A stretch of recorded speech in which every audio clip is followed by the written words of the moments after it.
Today I'm sharing 7 steps to heal after divorce and boost your confidence. Stay tuned. Welcome back to my channel, a single mom of 2 boys at the age of 34, and I'm here to help you become better, happier, healthier.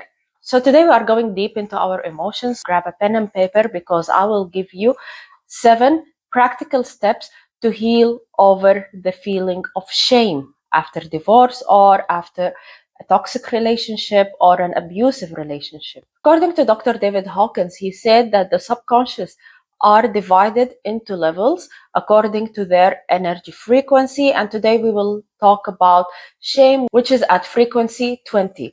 The emotion of shame will make you feel humiliation and you will look at life as if it is miserable. Then of course at 30 there is blame, and then after that there is grief, there is apathy.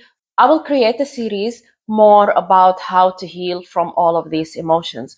So why do I want to give you this series? I remember while I was at the battle of getting my divorce, I wanted to buy new clothes, and I was trying a lot of clothes and I didn't know what to choose, and I was sitting in the fitting room actually on the floor crying because I felt like I lost my identity over time. It felt like I don't know who am I anymore, and that hurt me so much, and I really don't want that for you. So the more I got deeper into my emotions, it helped me to realize who am I more and to get back to the true me. And this is one of the things that made me stronger, made me more empowered, took me out of the victim mindset into the empowerment mindset. And the more you start decluttering these negative emotions and feelings, you will start to thrive instead of survive. How do you know on which subconscious level you are in? So there are indicators to your subconscious level. And for the feeling of shame, especially, these are the indicators or signs that you are in this level. Put in mind that according to your reaction to what happens to you in life, you will react according to your subconscious level. And also, the more you start healing, see, your emotions are more like layers. So the more you remove a layer, you will start having more layers, and with that you will start having more challenges thrown at you from the universe, from life, that you are ready to discover your new self, or are you going back to your older self? So how can you tell that you are in the level of shame? You will always be down talking to yourself, a high rate of self-criticism. You will have the tendency of hiding, whether it was emotional or physical. Emotional as in the way that you do not want to face whatever is challenging your emotion. You don't want to show emotions. You are a perfectionist, and being a perfectionist will only lead for you to not to be able to make a decision, and that's why you will go into procrastination even more. You will be over apologizing, having the feeling of being small, and you are afraid of judgment. And for the physical reactions, you will have the tendency to curl up and hide from the people. You will be feeling heavy and heavy chested, as well as being flushed or warmed up easily. So let's start the 7 steps to heal the feeling of shame. I have linked for you a worksheet in the description box below that you can use over and over again. It's okay if you would like to pause and rewind several times, because I am saying it here within a few minutes, but this is actually a work of minimum 7 days. You have to go over and over these steps every day until you are thrown into a situation that will trigger this feeling and you will have no reaction to it, or you will feel like you don't care about this anymore.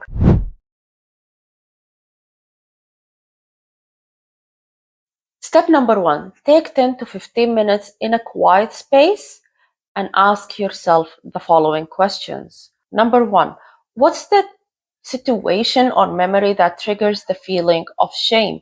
It could be a family gathering, or it could be just an outing with your friends who are having a healthy relationship with their partners. Number two, what is the feeling that comes to you at this memory? Is it fear? Is it shame? Are you embarrassed? Are you guilty?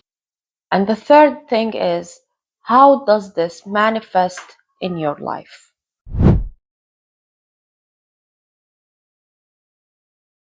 Step number two, I want you now to take all the answers that you came up with and write it down on a piece of paper or a journal. And remember to be honest with yourself. You are the only one who is going to read this.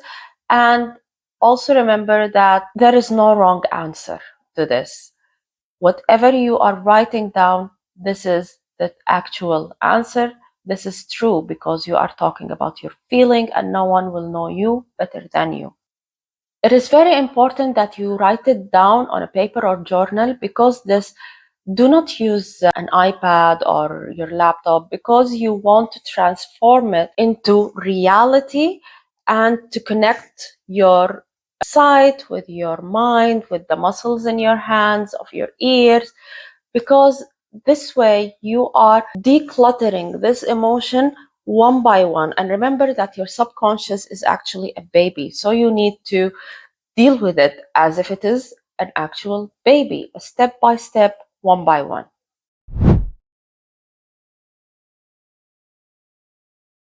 Step number three, practice self-compassion. Think about someone you really love, and how are you going to approach them or talk to them if they are stuck in the same situation, and what would you say to them? And now I want you to take that response and write it down as if it is for you.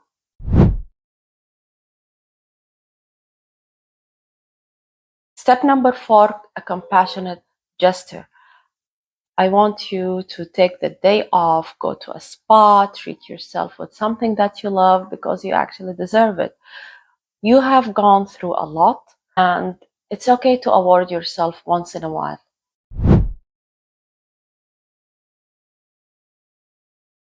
Number five, talk about it. You can talk about it with someone you trust, or if you are still not in that level, you can record yourself on a video using your phone. I started with using this method. I was recording myself several times. And then after that, I would watch the video because I want to see how I look like in that video, how my face changes, how my tone changes, and to see how it affects my body language overall. I reached to a point where I created the previous video. You will find it in my channel, How to Overcome Divorce. It was my first time to actually post something about my divorce in social media or to the world, actually, because I didn't talk about it even before. People came to know from people I knew,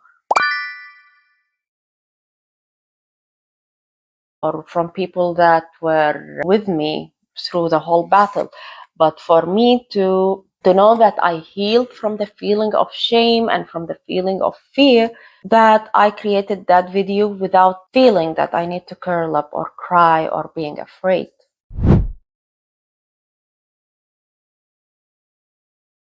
Step number six is very important, because now I want you to read whatever you wrote in step number two and take a good look at them and start questioning them with the following question. While you are questioning these thoughts, I want you to look at the self-criticism, the harsh talk, and ask yourself, what is the evidence that this is true? Number two, what is a balanced way to look at this? A balanced way will combine these three steps. Number one, the thought. Number two, the evidence. Number three, a balanced view. So here is an example for that. I am not weak because I did everything that I knew at that time to make this work. So you will write down that balanced view. A balanced view is putting number one and two together to get that one sentence. So Now to the last step, which is number 7, reflect on the process. How do you reflect on the process? By asking these 3 questions. How do I feel now? Number 2, what do I know about myself now? Number 3, what actions can I make or take this week to show more self-compassion? So these were the 7 steps to overcome the feeling of shame after a toxic relationship. Feel free to watch this video as many times as you need, and you can print out the worksheet so that it will help you even more to deconstruct this feeling. Next video will be about the feeling of guilt. Thank you for watching my video. I hope it will truly help you. And don't forget to share, subscribe, and write down your experience in the comment section below. Thank you for watching. Bye.